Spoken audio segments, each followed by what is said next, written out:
And it's a very, very important point that you're making, and one that we very much take on board. And as I say, one of the great ironies, given how much the government talks about mid-staffs and the report from mid-staffs, is how little they talk about what the report actually said about benchmarks and standards of nurse-to-patient ratios.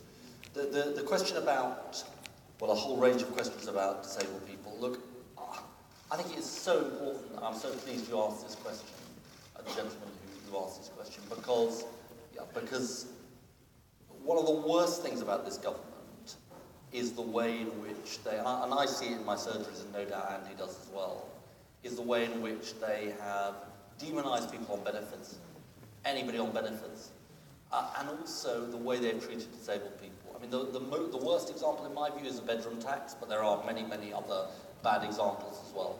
I sit and watch David Cameron week after week at Prime Minister's questions being asked about disabled people paying the bedroom tax, and he just doesn't answer. He just doesn't answer. It's almost like he's denying the reality of what is happening. We're looking at all of these issues, including the role of ATOS, which is a massive problem, and the whole way these medical tests work. Because look, all of us agree that the right of disabled people to work is an incredibly important right. But equally, the right for disabled people who cannot work to be supported decently is a massively important right for our society. And both of those things.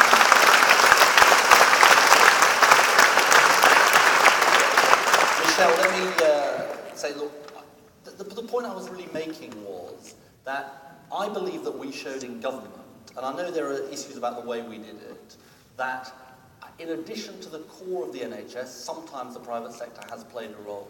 But I completely concur with what Andy said in his first set of answers, which is about the core of the NHS and the public core of the NHS being incredibly important. And look, the other thing is, just to sort of emphasise this point about what I've said about competition. This isn't just about competition. It's getting rid of this framework. Because what is the competition about? The competition is an excuse for the privatisation. It is actually a way of parcelling up, fragmenting the services. And so getting rid of this competition doesn't just save the money it saves, it also makes a difference in stopping that fragmentation that we're increasingly seeing across the health service, and no doubt you will be seeing as well. On the question that was asked over here, thank you for what you said. This is why we're talking about it in this campaign. But we have a year to make people aware of the threat and to show the difference we would make. And both of those things are important. But look, I believe that the NHS will look unrecognisable if they have another 5 years. But because partly they don't have the commitment, and partly because of their commitment to fragment it and privatise it. And we will get that message out, and we're determined to do so. Just on the living wage question. Look, here's the way I think about this. We've said that we want to have many more employers paying a living wage.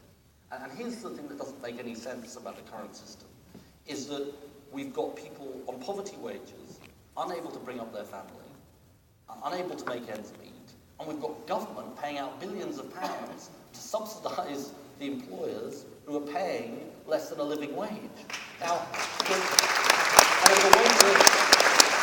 a way to turn that around, and that's what we're going to do, which is you say that we're going to give a small incentive to some employers in some areas who might find it hard to move to a living wage, to persuade them to move to it. But there's two things, I think, two ways of thinking about this. One, we've got to have a substantial change in the minimum wage, because it's lost value. And secondly, we've got to do more than that. We've always got to do more than that. I think it's a basic thing in a civilised society. If you go out to work full-time, you shouldn't be in poverty. And that should be a basic aim of any country in the world. And so, look, I very much share your aspirations about a living wage and what it can do for the country. Do you want to add anything? Just a couple of points. I'm going to pick up on the first question. During the early part of this Parliament, we were always warning that the bill will do this to the NHS. It will do. It was all like theoretical.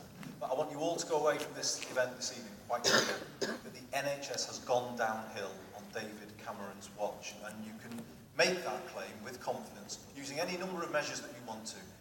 For instance, it's got harder to get a GP appointment, as Ed said in his speech. A&E has got much worse. 41 weeks running now, they've missed their own target. Cancer, waits for cancer tests have got longer. Ambulance response times have got longer. Why are hospitals under such pressure? general practice, they've cut mental health, and they've cut social care. And that means more and more people are ending up in hospital. So this isn't theoretical anymore. The NHS has gone downhill on their watch. And that is why we need to speak up loudly and clearly now, to point out what's happening, to speak up for the staff who are facing that pressure, and then to put forward an alternative. And I think that in the end is what people are looking for, to pick up the point the gentleman was saying about integrated services. I need